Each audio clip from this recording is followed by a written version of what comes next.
I speak like that? Yes, okay, let me start like that, and then if the sound comes from the house, we will add and we'll adjust the levels. The Turn of the Screw is based on the Henry James novella, one of the most famous ghost stories. I would say the ultimate Gothic ghost story. It's all about a governess taking up a job to look after two children in a remote manor, the Bly Manor.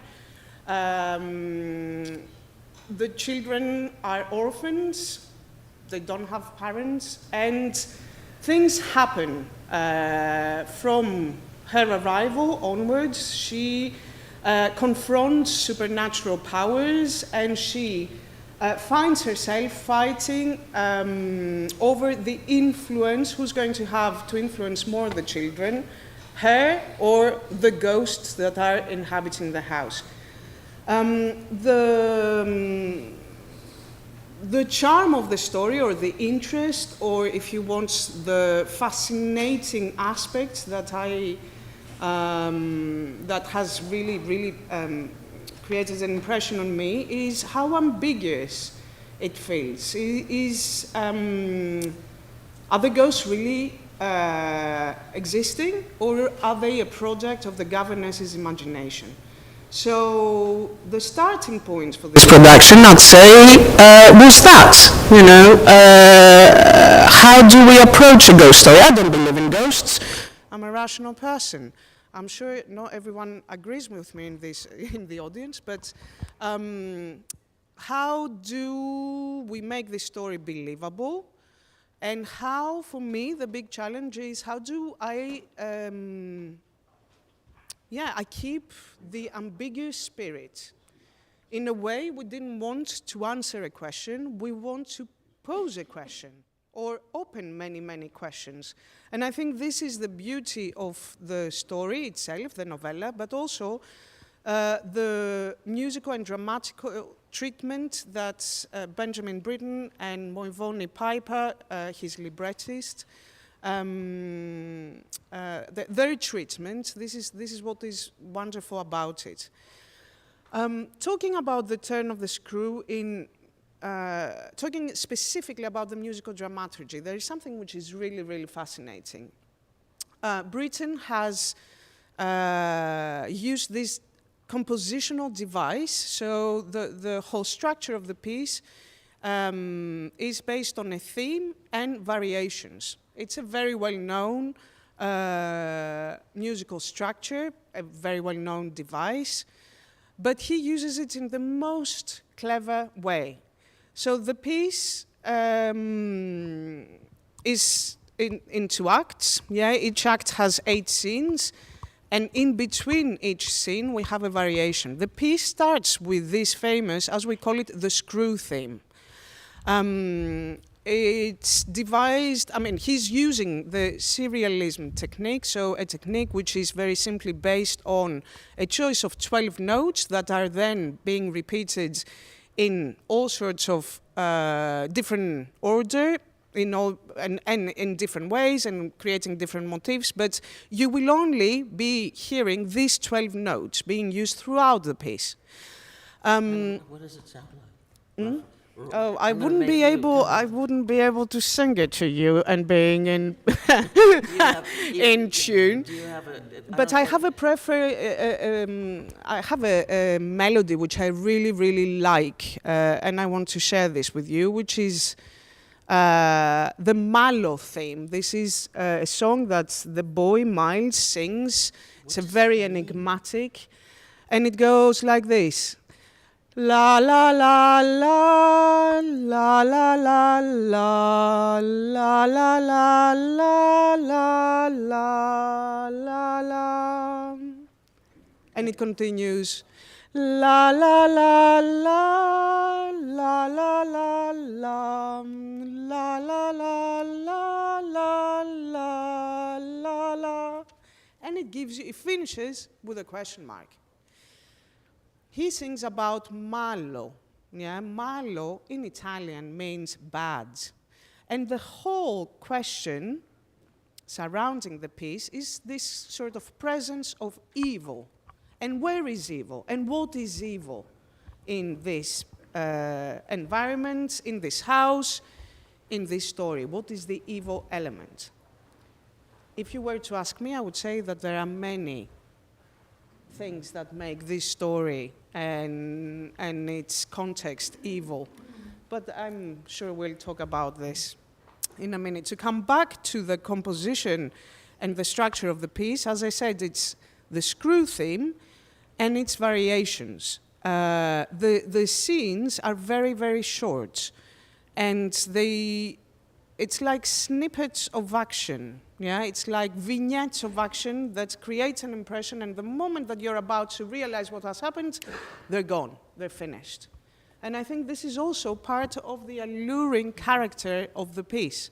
It's got this fantastic pace, and really each and every variation feels that there is yet another turn of the screw happening. So it gets more taut and more scary and more spooky Exactly. and more and deeper and more malevolent. Yes, yes. And more interesting and more captivating and more, I'd say, one becomes a little bit obsessed with this story as it unfolds. Did you? I certainly did, yes. It was, and not only in the preparation that Yannis and I, because we've been working on this project for many months, if not a year already, and some. But it's a piece that you take a deep dive into it, and you really live in this world and in this universe very intensely. And this has happened to us, as I said, during our conceiving. Here we are. Suddenly. Thank you, Lee. So as we were working on it, but also once we started rehearsing with the cast in the rehearsal room to begin with, and then on stage, it was, for me, it felt that each and every day I was coming for rehearsals, I was stepping into another world, and then the day would finish, and it would take me a considerable amount of effort to come out of this world. Did that ever happen to you with other operas? Not in that level, I have to say. Huh. There are operas that are very sort of consuming, or the universe that we are in is very consuming. But this one is it kind of gets under your skin. Why do you think that is? Because there is no answer. Because I avoid giving an answer to each and every scene. Yeah, and I want you also to ask the questions rather than really kind of decide whether, the ghosts are real, the evil is present, or the innocence is drowned, which is one of the primordial themes of the piece. But yes, if we live in ambiguity, I think it's something that's slowly but surely becomes a sort of, it's haunting us, for lack of a better word. It starts haunting you, Yannis, how, both of you, explain how you decided to visualize those ambiguities. And you talked about the scenes are short and all of a sudden they're done, just as you're getting into them. In designing a production, is that part of it, what you see on stage versus what you don't see? Well, the first, I don't know if you can hear me. The first exploration we did was of the visual themes of liminal spaces, of real and unreal, of how can you visualize the world beyond. And we looked at a lot of modern art, artists who have dealt with these themes in their work, as well as doing, of course, historical research of what was Bly Manor. It's not a house that exists. It's in Henry James's imagination, and some people, they say that he used several models for this creation, one of which was his own house, and I'll come to that in Rye in England, and I'll come to that in a minute. During the process, we discovered where we were actually going to be staging this production, which is this amazing theater. And this added another dimension to our exploration. The first thing we thought when we saw the theater was, oh my God, this is the universe of The Turn of the Screw. The history, the memory. We didn't know yet about the possible haunting that we found out when we came here. So we started exploring the idea of how we can tell the story with this theater, even without maybe a set. And one of the first ideas that came was we wanted to create a continuation of this world on the stage. First, we explored, even copying the exact architecture and putting it on stage. And this became, down the line, we realized that we couldn't really afford the amount of detail, and the ideas were condensed to something else, which you'll see when you watch the show, largely inspired by the architecture of Henry James's own house that I mentioned earlier. So that's one element. And the other design element, which came from the modern art world, was a two-way mirror wall, almost like the classic Pepper's Ghost, smoke and mirrors, which, as you have both, smoke and mirrors. Smoke and mirrors, literally. And we use this element to create the ambiguity, to create, illustrate the emotional turmoil of the governess. So things are duplicated, refracted, seen through. So it's all, it's a device to, illustrate and visualize the ambiguous nature of this opera. How do you, did you conceive of it as going from relatively conventional at the very beginning to more and more and more convoluted in this see-through, reflected, what's here, what's reflected, and what's beyond? I guess we did. There is an arc in the story, or rather more like a spiral, and the spaces develop as we go along, and also return, but transformed. And it was very important to have flexibility and be able to achieve the changes of space in the very little time that Britain has allowed for these scene changes. So you have how many scene changes? There are 16 scene changes. If you and it's a proper tour de force, this for our stage management, which is an extremely capable team, but it's a tour de force technically. Somebody said it's like a musical, but with less sequence. Yes. Well, the people backstage were talking about using a stopwatch to time the scene changes when you had 25 seconds to do a whole scene change. Meanwhile, thank heaven for the musical interludes. Indeed, it's a blessing in disguise, because if we didn't have the musical interludes, then we wouldn't have the time limitation. But the music only lasts 25 seconds, and therefore the scene change needs to last 25 seconds, not 26. There's a cut-off time. And just to give you an example, we have our shortest scene change is 20 seconds, actually, and our longest one is 1:30, and that is it.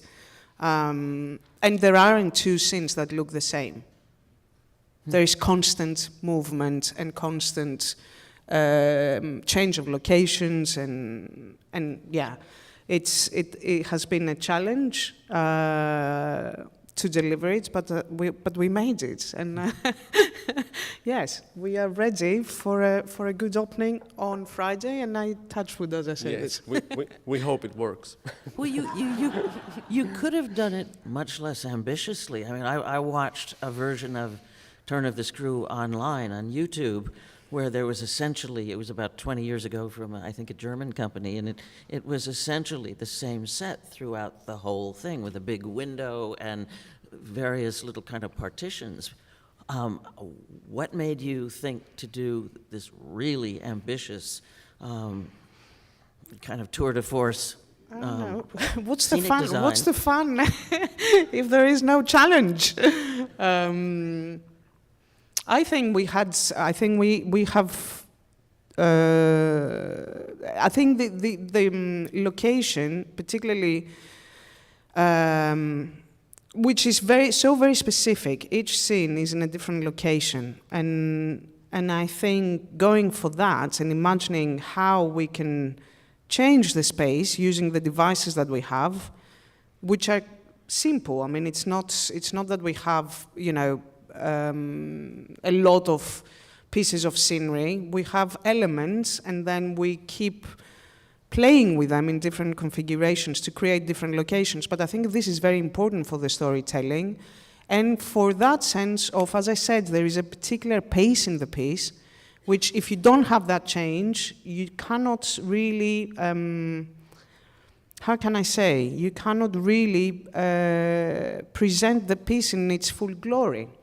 So yeah, for me it was very, very important. Also, It is just two stage elements, as you'll see. It's two walls on pivots. That's all there is.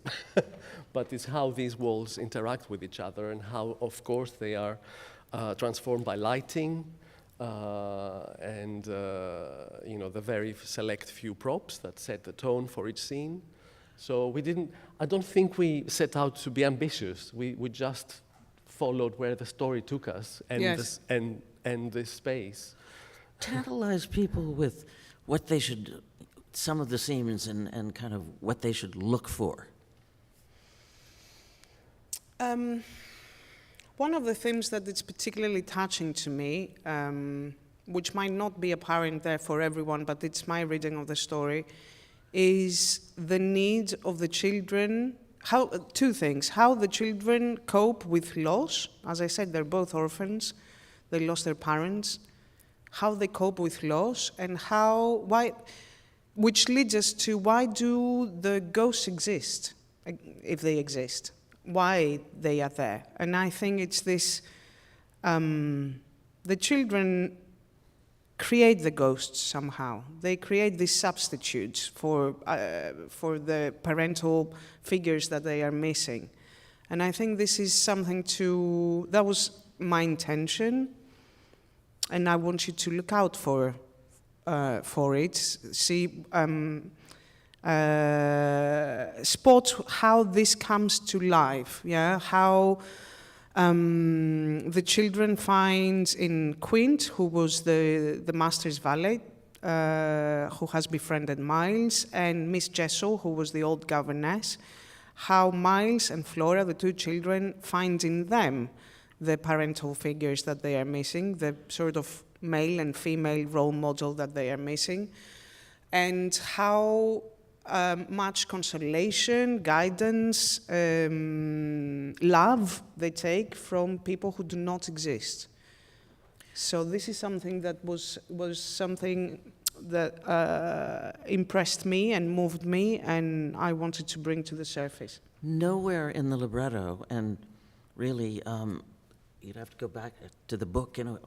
The only reason you know that the children are orphans is that you're told that the children are orphans. Yes. You don't know anything about what killed the parents. No. You don't know anything about the parents other than that they're gone, but they're very present in some ways in this production. They are. And why is Yes. I think it's a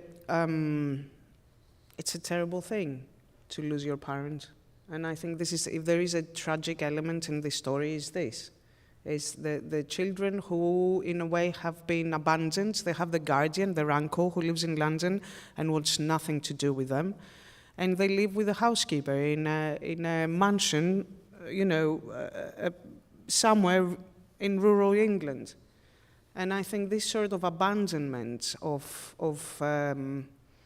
young children is something that it's not very present in the novella. I mean, it's very ambiguous.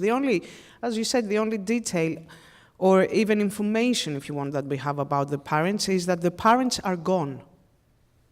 We don't know if they are dead. We assume that they are dead. We assume that they are not being looked after by their parents. And we also know that the guardian, as he hires the new governess and says to her, please do not bother. There is one rule for you to take on this job. I don't want to know anything. Do not get in touch with me about anything. Yeah, so it's that sort of forced isolation, which makes the story interesting and enigmatic to us. But for me, the underlying tragedy is the abandonment of children, which also leads to the corruption of innocence. These two themes, the corruption of innocence is a theme which is very prevalent in this piece, and for me there is a link there. How does that corruption of innocence take place? I mean, you have these children who are being enticed by the ghosts that you say they've created in their minds in order to substitute for the missing parents. And then you also hear it from the governess talking about the loss of innocence as well. The children, once more, I don't want to give an answer, but I present these two questions to you. The children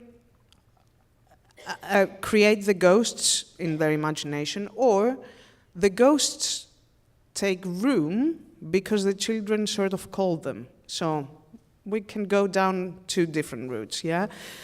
The corruption of innocence, once more, a lot of interpretations, and we touch upon all of them. The first one is this passing from childhood to teenagehood. Yeah, when you start, you experience hormonal changes, you start looking for your own personal identity, you are very open to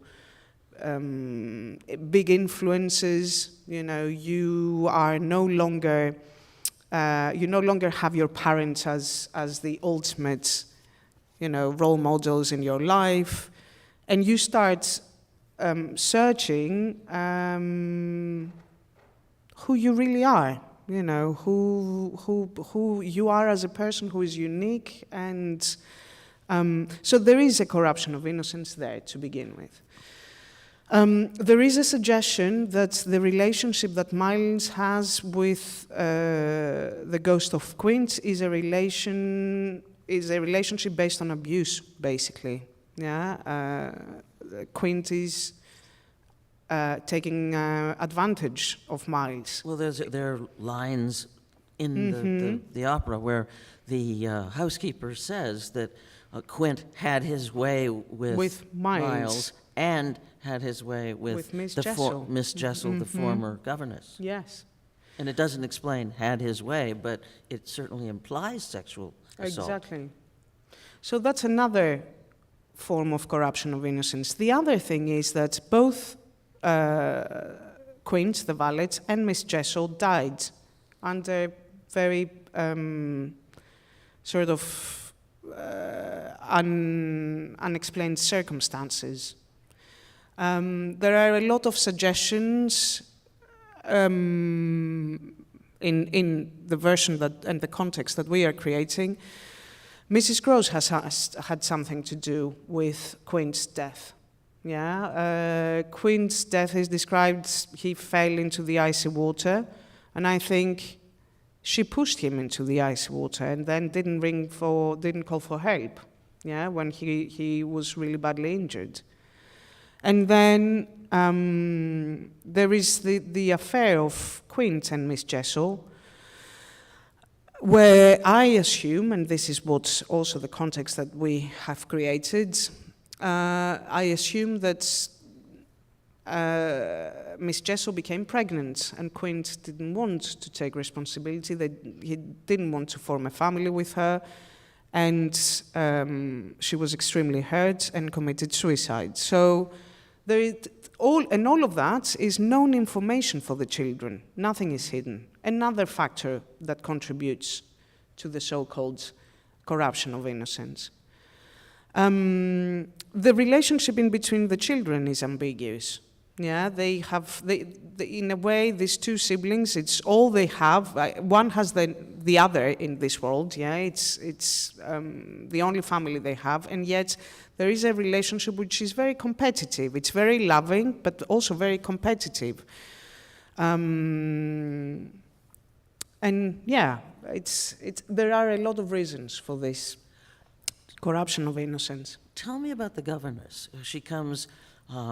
I was very struck at the very beginning of the opera when she's coming in the coach, and she says, and she's imagining the children at Bly, and she says, "Poor babies, no father, no mother, but I shall love them as I love my own. All my dear ones left at home, so far away and so different," which would imply that she had her own children or was coming from a family to this strange place. In my mind, the governess they are not her children, but she was the older sister of many brothers and sisters. And I think she also has lost her parents. So she identifies with the children in that sense. So she, from a very early age, she had to take responsibility and be that sort of mother figure for her brothers and sisters. And that also creates this kind of, she cares for them as if they are her own. She's a little bit infatuated with the guardian. She's very fascinated by him, and in a way she falls in love with his idea. And in her mind, by looking after well Miles and Flora, she becomes a little bit, she creates this perfect family picture in her mind. You know, the guardian could be my partner, and then together we would form this family and we would look after these children. You have in this production, the guardian who hires her is exactly the same person who plays Quint. Mm-hmm. And is that in her... Once more, what's that about? Yes, I think there is a parallel in between Quint and the Guardian, and she kind of in the first appearance of Quint's ghost, she mistakes him for the Guardian, and then she realizes that he's not there. But this has an impact on her and stays this idea or this sensation. Oh, he's here. He's here, finally, because she keeps thinking about him, and in a way, she evokes him constantly. And then, yes, she mistakes Quint for the Guardian. And then she realizes that it's not actually the Guardian, it is Quint. It is the dead valet. It seems as if she is competing with the ghosts for the kids. Yes, totally. And this is what brings us to this what feels like a spiral at the end, where we have this big confrontation in between the governess and Quint, and they are both fighting for the child, and the child gets more and more worn out by these two figures fighting for him, and expires at the end. He dies, yeah, because he kind of reaches a limit, emotional, spiritual, even physical. And in a way, for Miles, who is tormented by this need for clarification, the governess is onto him. Who are you seeing? Who is talking to you? Tell me, Miles, tell me, Miles. And on the other hand, Quint saying to him, don't talk to her, do not betray us, don't give in. So this conflict resolves in a very cathartic way in his death. You also have a parallel between the look of the governess and the look of the dead governess. Mm-hmm. They're wearing similar clothes, their hair is similar.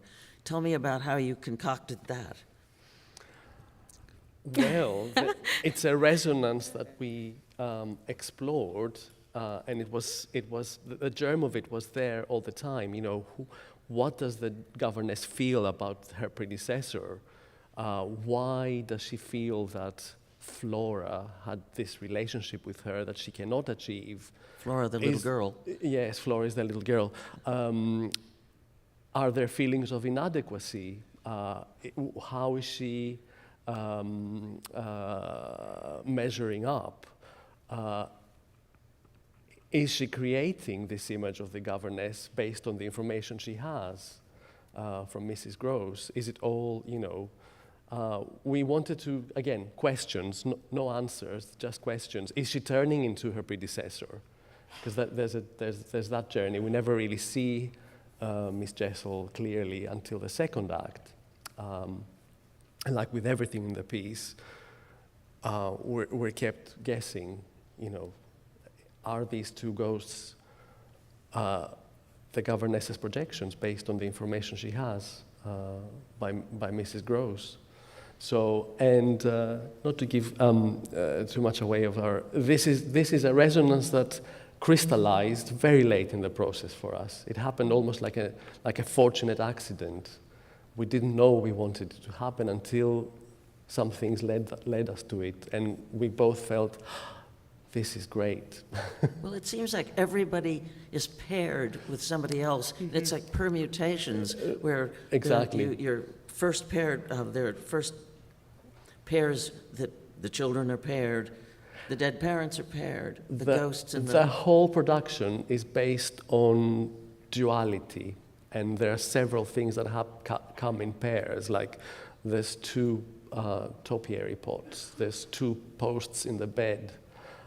Everything, there's a duality in everything. There's two sconces. Rocking horses. Yeah. Two rocking horses. The rocking horse scene is very cool.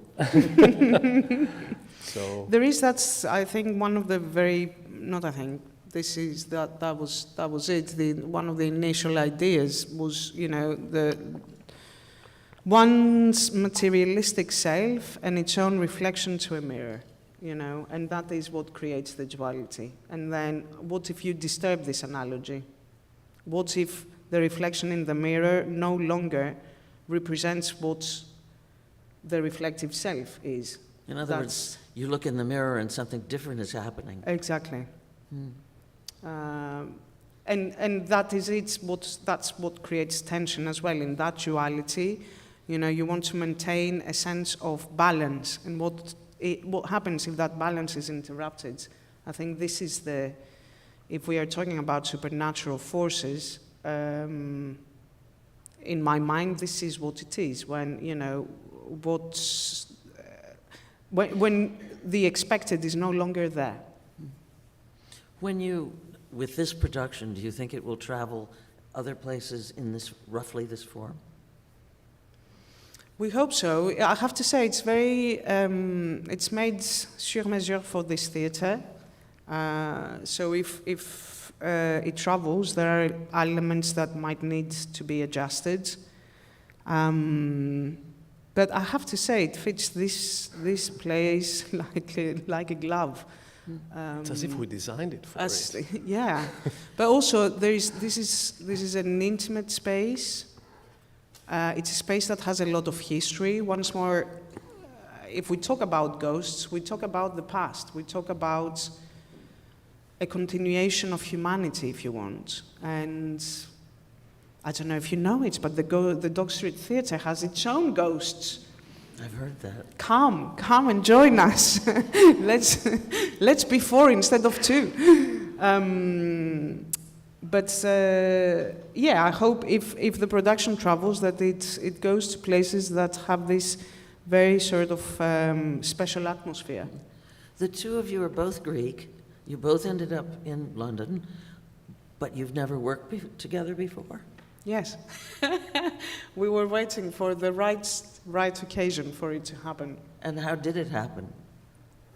It just did. It you just know. did. It has been a long time that we wanted to work together, but we've never. Well, Yannis wasn't free when when the right project was coming up. That came up, and you were free, and it was the perfect. It's wonderful. I'm The so perfect happy. start of a. Is there some sort of common denominator on how each of you goes about realizing an opera? An outlook, an energy, an approach that both of you share that we're going to see here? It's a very interesting question because, in a way, both of us have our usual suspects as collaborators, yeah, and in a creative collaboration, you kind of each and every project you form and reinforce that relationship. So, the two of us working together for the very first time, not only we need to get to know each other as artists, but we need to get, our aesthetical kind of vocabulary aligned. And I don't know for you, and we haven't really explored this question, so thank you for bringing that up. But for me, it was, we were very at ease with this, which is fundamental, to establish a common aesthetic language is the A to Z of creative partnership. And this, in some cases, it takes years and years and years. And you end up working with the same people because you invest in this partnership. You share codes, and you're able to, look at something and go and understand exactly what. Yeah, and see the same thing. You don't have to explain. Yes. Does your Greek heritage and the history of theater in Greece in any way inform how you look at things? Maybe. Possibly. But I think it's more instinctive than that. At least from my side, I felt greatly at ease. And it's particular, I'll give you an example. We come together, we speak about the piece, and then we bring ideas on the table. And then Yannis goes and works on it and comes up with something. And I still remember my reaction to the first mood boards that you presented me, and I was like, yes, that is it. And that doesn't happen very often, in such a sort of, this alignment was really... It felt very natural and unforced. We've heard what Rodula was saying about all the things at play, the ambiguities in the piece. How did you think about it in terms of how to design reflections and what's beyond the reflections and the juxtapositions? As I said, you start by collecting the ingredients, trying to find a common language. We saw pictures and we went, oh my God, this is amazing. Look at this. Look at this artwork, or look at this photo of this house. What inspired you? Which pictures of things? I mean, I think of the rocking horse scene, or the boat, or the... Everything, what designers do is we try to take this cloud of ideas and somehow articulate it, having all the piece in mind, the structure of each scene, what comes after what, and try to rationalize this in something that has economy of expression, that has economy of materials, and what we said some time ago is that constraints, we thrive with constraints to a degree. Like if you have an unlimited budget and a huge space, or huge technical capabilities of the stage, you might end up being lost. Like, okay, what do I do now? I can do anything.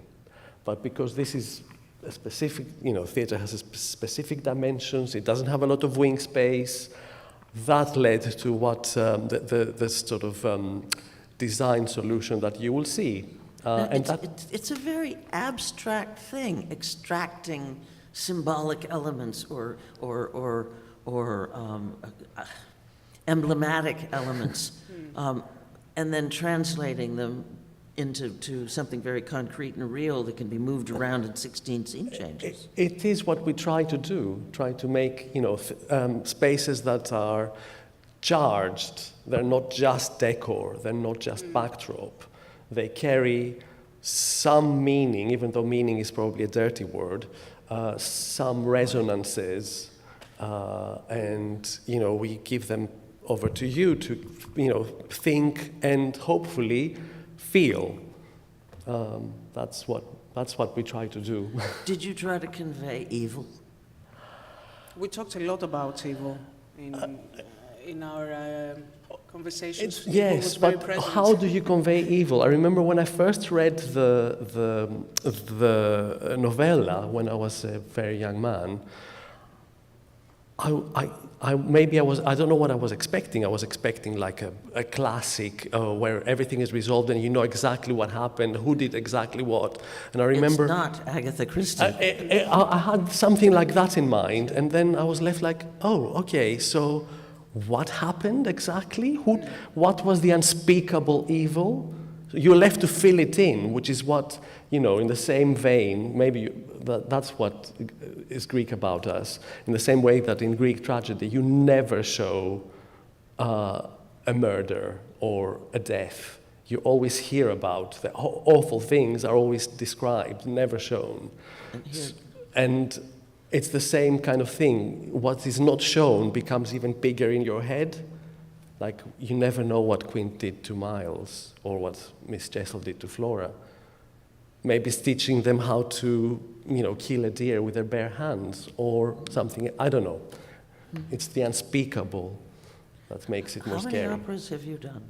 How many? How different ones? I don't know. I have to count. I don't know. Do you have any idea how many you've done?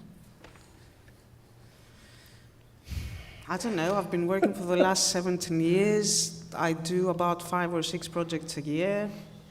To the count, I don't know, more than That's 50, a lot 60. of operas. Yeah. And you've done some multiple times. I have done some multiple times, yes. And you have to figure out how to do it differently each time. Yes. This is the beauty and the challenge of, of the repertoire.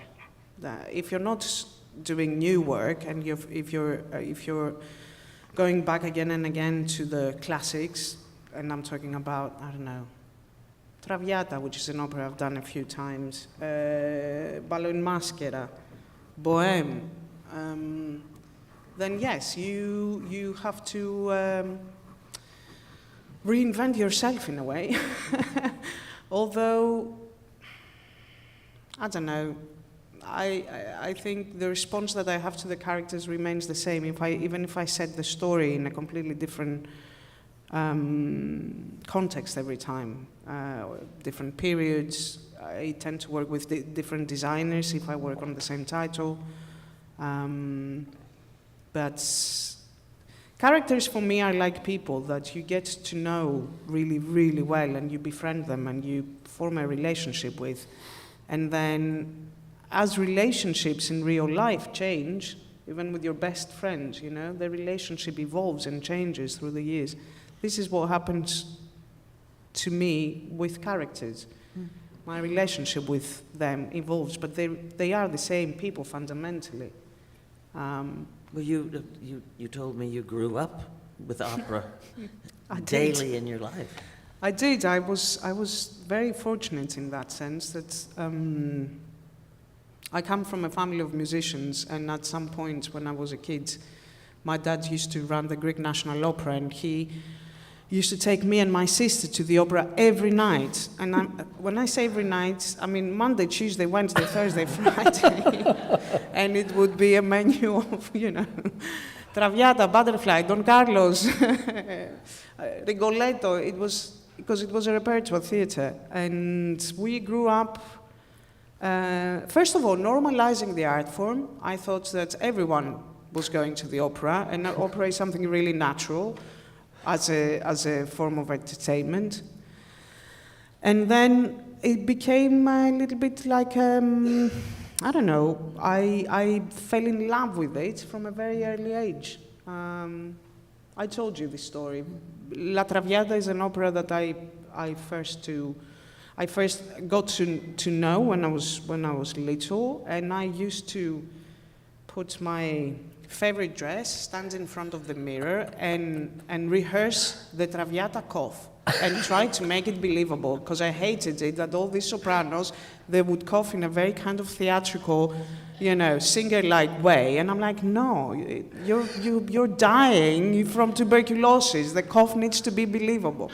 So I used to stand in front of the mirror and rehearse the cough. So yeah, I'm just very passionate about what I do. I love opera, and I believe it's a very powerful art form. It's got this extraordinary capacity to release emotion, and I think it suffers from that sort of stigma that it's elitist. I think it has the capacity to move, large audiences.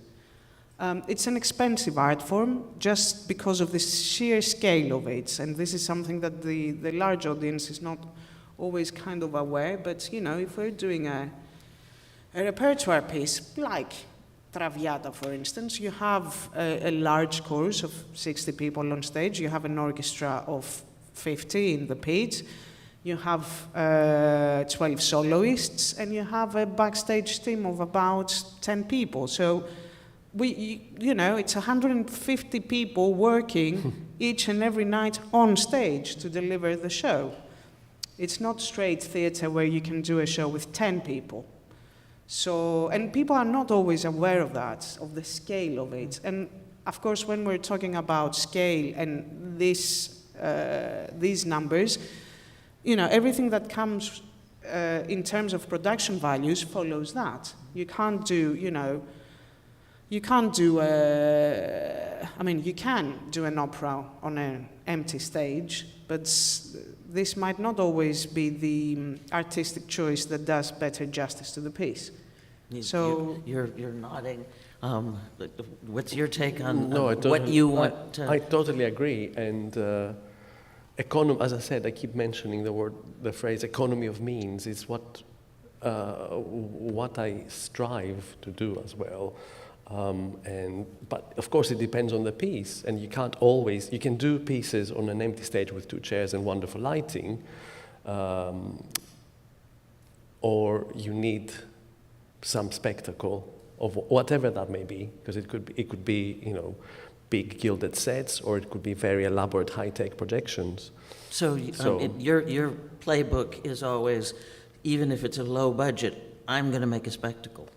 I always try to, find a way to fill the space in the most, how shall I put it? If I don't have a budget to allow me to have well-made scenery, I'll try to do something very little that will animate the space and look, more expensive than it is. But again, it's what every production has its own needs, and it's when you create it with a director and with your performers, and I try not to fall into the trap of designing scenery for the sake of it. And that's because my background is architecture, so the easiest thing is to start putting walls, like, do walls and doors and windows. That ends up, most times leads to boring theatrical experiences. But if you think about theatrical moments, of actions, of relationships between performers, that's what creates interesting design. It's not walls and objects. We are going to have a very short question period because very soon we have to vacate in order so they could change over the room or the theater for tonight's rehearsals and so on. So I was wondering if you could raise the light so that we can let a couple of people ask questions, please. Any questions?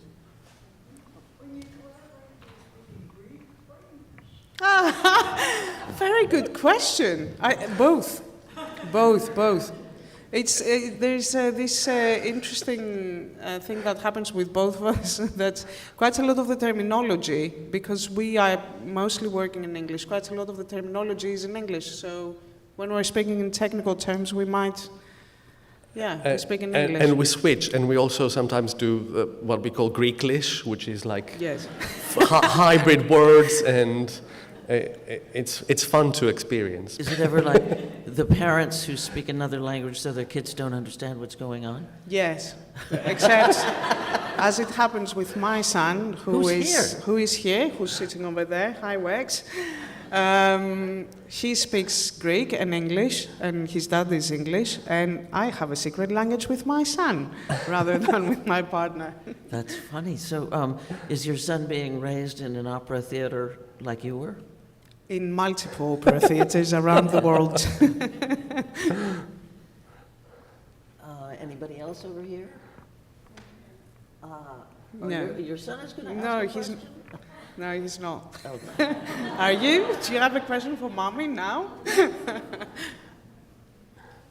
Anyone? Oh, over here. May we stay for the rehearsal? Well, let me tell you about the process, because we don't have a rehearsal. Today, or tonight, or all of today, has been our day off. So we have been working until yesterday. Today is a day off, a day of rest, and tomorrow is our premiere. And this is always how it is in the process. We work right through to 2 days before the opening, basically. And this is where usually the dress rehearsal happens. And then there's always a day off. Singers are in need of rest in general. And they have been working really hard, because the last week we've had orchestral rehearsals. And that is the most tiring bit of the process for them, having to sing with an orchestra, rehearsal after rehearsal after rehearsal. So we always have a day off before the premiere. Who plays Miles, and how old is he? There they are. Oh, right over there. Yeah, so you Two have Mileses. Everett, who's our main cast, and Kieran, who is the cover, and they are sitting at the back. Thanks for coming in, gentlemen. Really appreciate your presence here today. And they're both excellent. It's a really rigorous role. It's a really tricky, challenging part, and I have to say we've been really, really fortunate with Everett and with Kieran. They are the tops. I mean, I'm really, really impressed, and I really admire their work. It's a difficult score. It's a really challenging score. It's not easy to perform it, and not only to do it so well musically, but it's a character which is extremely tiring to bring to life. And by that I mean it's complex, and it's got this huge kind of emotional crescendo, and it's not simple, you know, and it's a very grown-up part in many ways. So yeah. You did Vanessa at the Gilliard 2 years ago, and now you're doing Turn of the Screw here. What is it? Is it just 100% different to do something in the Gilliard like Vanessa versus this kind of an opera, chamber opera here? It is. It's very different. The two pieces are very different. Vanessa is like a Chekhov play with a 75-piece orchestra. And this one feels like a really big drama with a 13-piece ensemble. But yeah, they came so out in a way, a few years, like 4 or 5 years apart. They did. And I would say that, you know, the creative partnerships, and I'm talking about Barber and Menotti, and here Piper and Britten, they are pretty similar. I mean, because the nature of the collaboration and how they went on about creating these pieces, the process was not very different. But I would say that, you know, the Gilliard is a massive theatre, big stage, big auditorium. And it has, and Vanessa as a piece has this grand. You told me you think it's a masterpiece. I think it's the ultimate American masterpiece, and I think you, as an American audience, should feel extremely proud of it. And I wish, I'm a massive ambassador for this piece, and I wish it was done more often. I wish it was standard repertoire, you know. I fell in love with this piece. I did it, the first time I did it was at the Wexford International Opera Festival in Ireland, and it was a commission by David Dagler, the then artistic director, and it was my first partnership with Timothy Myers, the musical director of the Spoleto Festival. And it was a transformative experience, you know? Every so often we have these artistic experiences that are extremely meaningful, and that was my acquaintance and work on that piece. And then it came to Spoleto and the Gilliards, and I felt that it came home, you know? I really did feel that.